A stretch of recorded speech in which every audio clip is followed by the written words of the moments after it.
What's up guys? Today we're going to check out Dune Part 2 on 4K UHD. I'm not here to talk about how good or bad the movie is, I'm just going to share some of my thoughts on the audio and video quality. Now let's go over a few tech specs. The movie was shot in 4.5 and 6.5K. It's got a 4K DI, it's rated PG-13, runtime is 166 minutes, aspect ratio is 2.39 to 1, which means there are no IMAX scenes, and the audio is in Dolby ATMOS. Before we take a look at the audio and see how active this mix is, if you don't know what the ATMOS viewer is, you can find a link down below in this video's description that tells you all about it, what it does, and where to get it.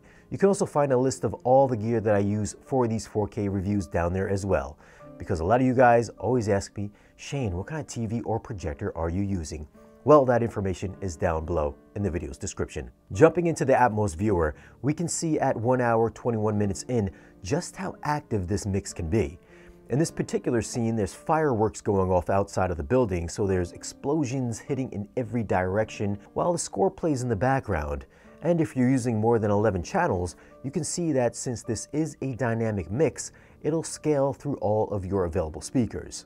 At 25 minutes 20 seconds in, after Jessica drinks the water of life, there's these sparkling effects and voices that move throughout the different channels to give you this psychedelic feel. At 36 minutes, things get a bit more aggressive with guns firing from inside the choppers towards the back of the room, which makes it feel like you're inside these ornithopters, while the guns are blasting away in the front stage.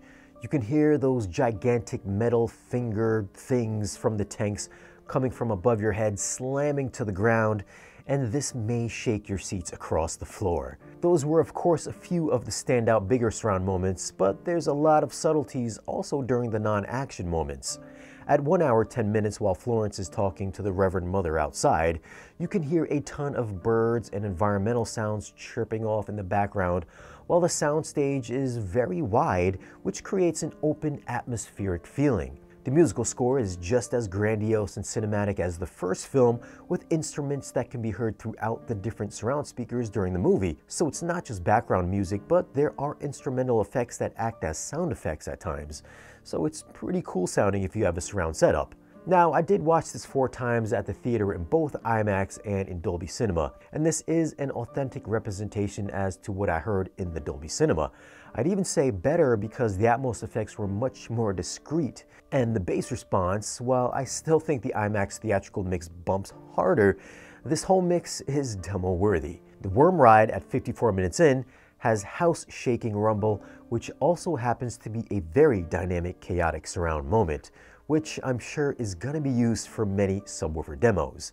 The bombing at 2 hours 14 is another standout that's just as chaotic, with chest-pounding bass that also reaches down low.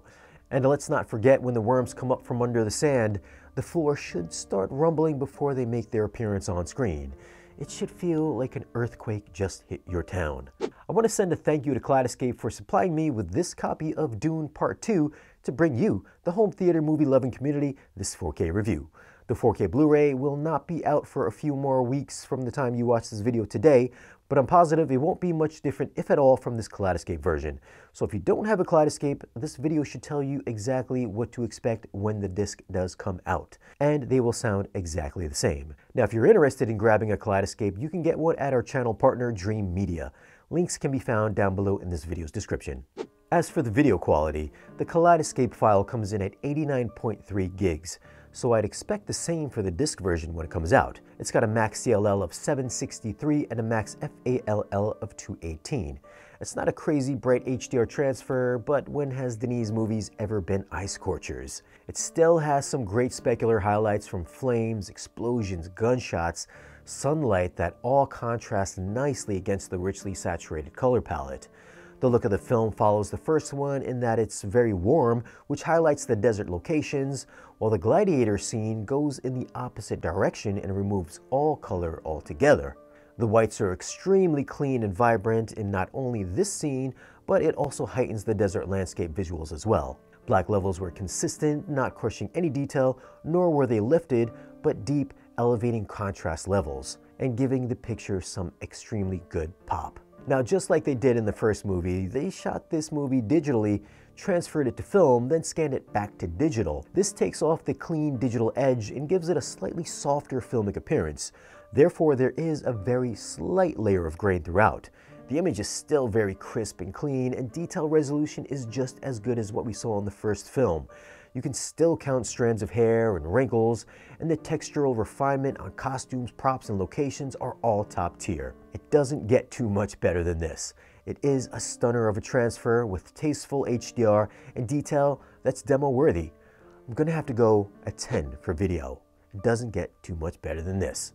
As for audio quality, just like the video, there's a bunch of demo-worthy ATMOS scenes, and it's also got a very dynamic ATMOS mix with a ton of lower and height channel effects. It's subtle and aggressive with a huge soundstage, and the bass response will give your subs a proper workout. I'm gonna go 10 for audio. It's a reference quality mix. Well, those are my thoughts on Dune Part 2 in 4K on the Kaleidoscope. Have you seen it yet, and how do you think it stacks up to Part 1? Leave your comment down below and let me know. And also let me know if you bought this on iTunes and watched it digitally. Now, if you do want to pick up this movie, I will leave some links down below in this video's description. As always, guys, thanks for watching. If you'd like, you can follow us on social media. And if you want to support the channel and get exclusive content or great discounts on audio and video gear, then stop by our Patreon page. Be sure to like this video if you found it useful and subscribe if you have not already. And I will see you again in the next video.